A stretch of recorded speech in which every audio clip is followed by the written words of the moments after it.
De volta aqui para continuação da nossa aula sobre filosofia helenística.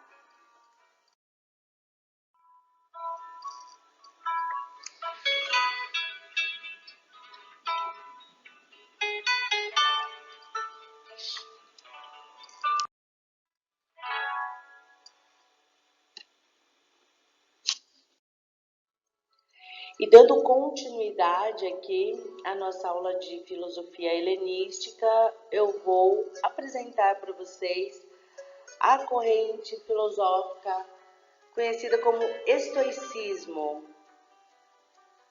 A palavra-chave, a frase-chave é virtude e resiliência. Então vejam só. O estoicismo é a corrente filosófica de maior influência do seu tempo. Então, ela foi mais forte, mais influente que as demais. Ela foi fundada por Zenão de Cício. Defendiam que toda a realidade existente é uma realidade racional. E para eles, o que nós chamamos de Deus nada mais é do que a fonte dos princípios que regem a realidade. Calma que vai ficar claro para vocês.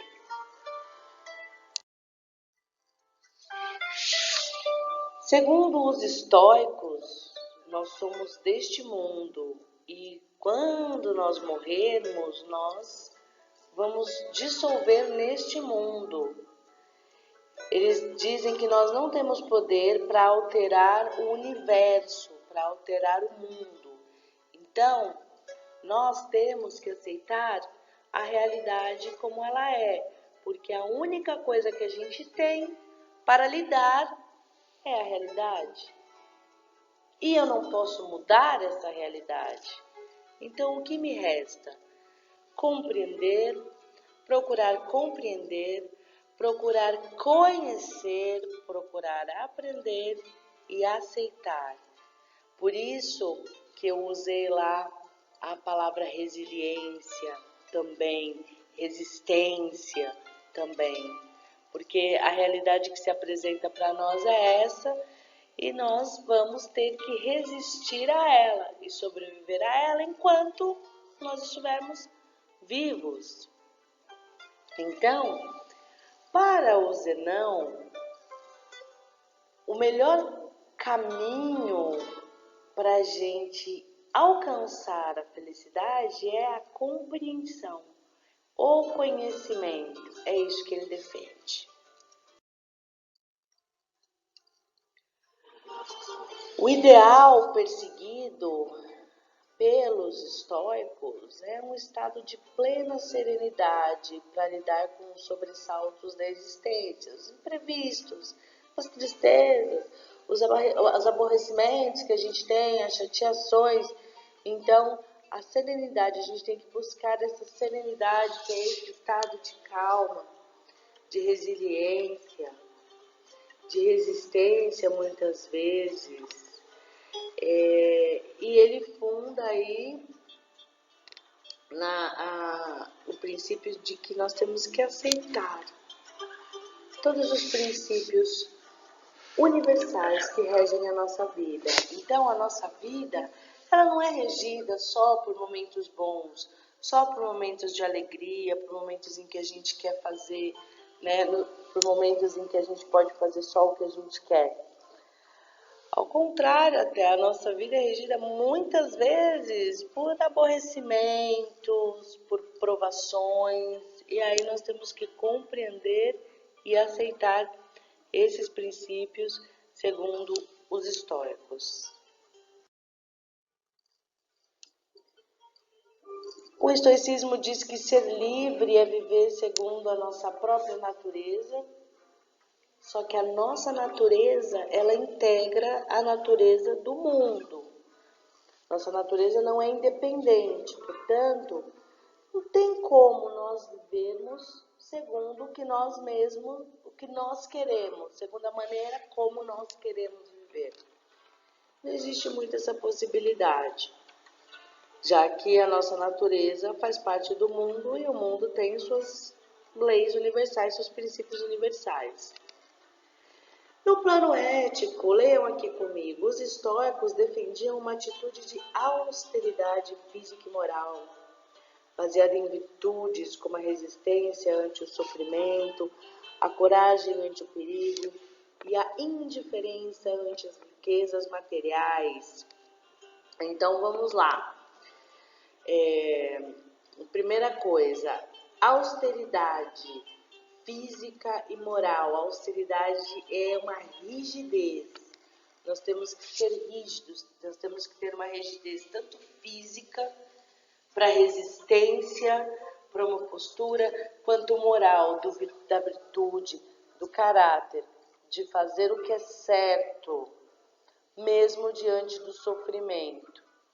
Nós temos que ter coragem diante do perigo e sermos indiferentes às riquezas materiais, não darmos importância, porque segundo os estoicos, realmente elas não têm importância. E principalmente uma coisa muito forte dos estoicos é aceitar o sofrimento. Aceitar o sofrimento, porque se o sofrimento está aí, você não tem como mudá-lo, você não tem como evitar, então você tem que aceitar e se fortalecer a partir dele. Nossa, gente, parece que isso foi escrito ontem, né? Parece que foi escrito ontem, vejam só. De tanto que esses conceitos a gente tenta pôr em prática no nosso dia a dia.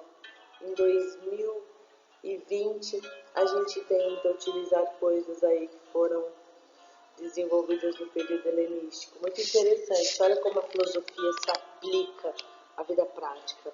Olha como não é verdade essa história de que a filosofia é pura teoria.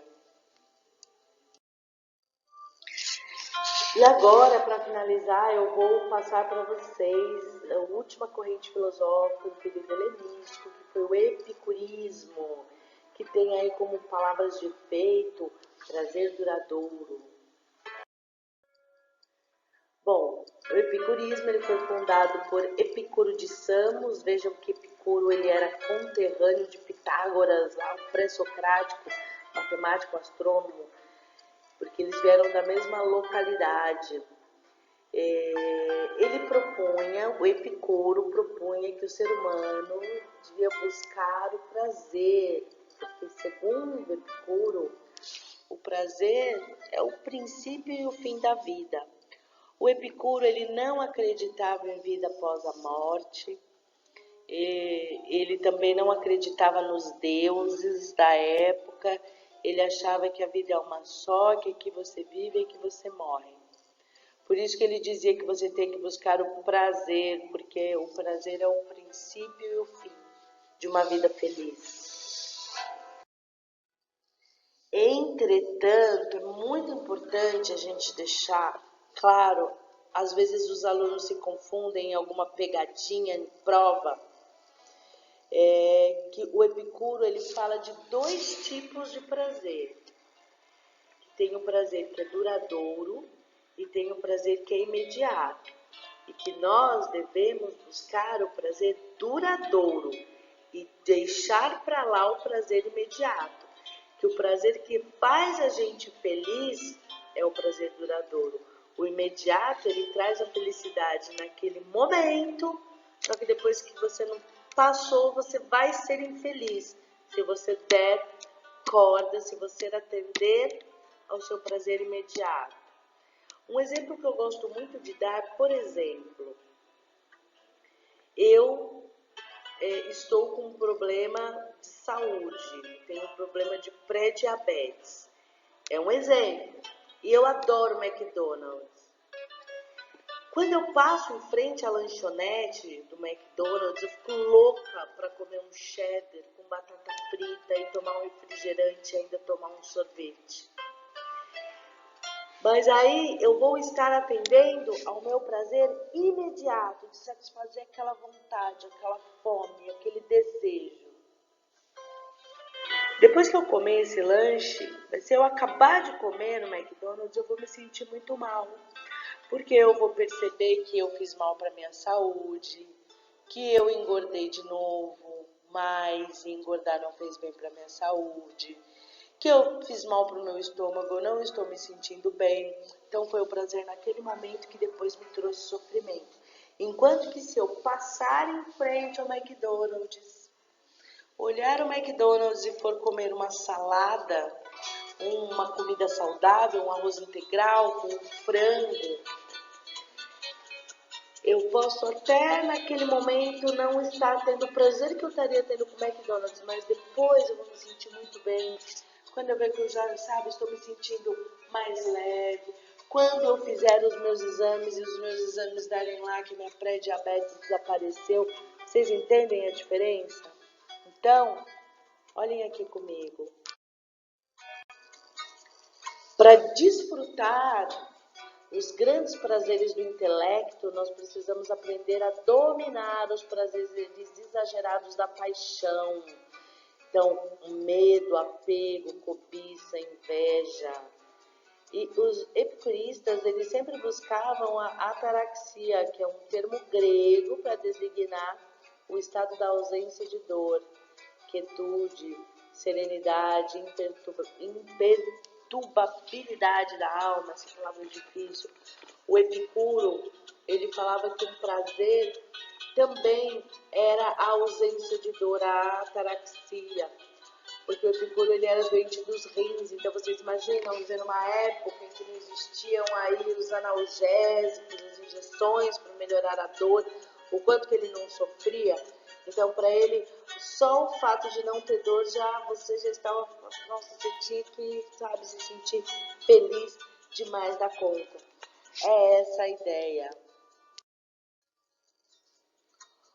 Para finalizar aqui, o epicurismo defende uma administração racional e equilibrada do prazer, evitando ceder aos desejos insaciáveis que inevitavelmente terminam em sofrimento. Então leiam o material e lembrem que eu falei para vocês do McDonald's. Existem muitos outros exemplos na vida.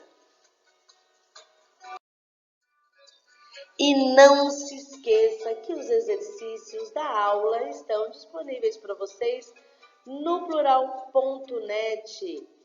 Vamos entender como a filosofia helenística é pedida no Enem e nos principais vestibulares. Tchau!